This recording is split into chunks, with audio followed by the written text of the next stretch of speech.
আপনারা আজকে বিএনপির নাম ব্যবহার করে যাতে কেউ অপকর্ম করতে না পারে সেই দিকে আপনাদের লক্ষ্য রাখতে হবে, কাজ করতে হবে।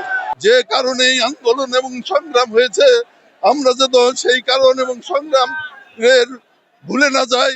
আমরা যেন আমাদের নেতা তারেক রহমানের নেতৃত্বে বাংলাদেশকে নতুন ভাবে গড়ার যে স্বপ্ন, সেই স্বপ্ন আমরা বাস্তবায়ন করতে পারি, সেই দিকে আমাদের নজর রাখতে হবে।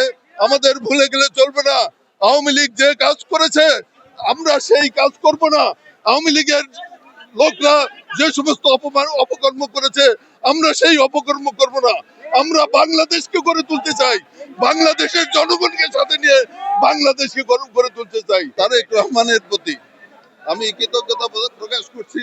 আজকে যার মাজারে আছি, আমাদের প্রিয় নেতা শহীদ রাষ্ট্রপতি জিয়াউর রহমানের কথা আজ বারবার মনে পড়ে। এই দলকে তিনি গড়ে তুলেছিলেন দেশের মানুষের জন্য, জনগণের জন্য। আমি তার প্রতি শ্রদ্ধা জ্ঞাপন করছি এবং তার বিদেহী আত্মার মাগফিরাত করছি। আল্লাহ, আমি শ্রদ্ধা নিবেদন করছি আগস্ট এবং জুলাই মাসে যে সমস্ত ছাত্ররা বাংলাদেশের জন্য, এই জাতির জন্য, আমাদের জন্য, জনগণের জন্য প্রাণ দিয়েছে, তাদের বিদেহী আত্মার মাগফিরাত করছি, তাদের বিদেহী আত্মার মাগফিরাত কামনা করছি, তাদের পরিবারবর্গের প্রতি সমবেদনা প্রকাশ করছি। এবং সঙ্গে সঙ্গে বলতে চাই, যে কারণে এই আন্দোলন এবং সংগ্রাম হয়েছে, আমরা যেন সেই কারণ এবং সংগ্রাম ভুলে না যাই। আমরা যেন আমাদের নেতা তারেক রহমানের নেতৃত্বে বাংলাদেশকে নতুন ভাবে গড়ার যে স্বপ্ন, সেই স্বপ্ন আমরা বাস্তবায়ন করতে পারি, সেই দিকে আমাদের নজর রাখতে হবে। আমাদের ভুলে গেলে চলবে না। আওয়ামী লীগ যে কাজ করেছে আমরা সেই কাজ করব না। আওয়ামী লীগের লোকরা যে সমস্ত অপকর্ম করেছে আমরা সেই অপকর্ম করব না। আমরা বাংলাদেশকে গড়ে তুলতে চাই, বাংলাদেশের জনগণকে সাথে নিয়ে বাংলাদেশকে গড়ে তুলতে চাই। আমি ভাইরা আমার, আপনারা জানেন আমার উপরে কত নির্যাতন হয়েছে। আমাকে রিমান্ডে নিয়ে কারেন্টের শক দিছে, চেয়ারে ঘুরেছে, আমাকে মারপিট করেছে। আমি অজ্ঞান হয়ে কোর্টের বারান্দায় পড়েছিলাম। প্রিয় বন্ধুরা আমার, সেই স্মৃতি আমি এখনো ভুলি নাই। আমার মা মৃত্যুবরণ করলো, সেই জানাজায় আমাকে যেতে দেওয়া হয় নাই।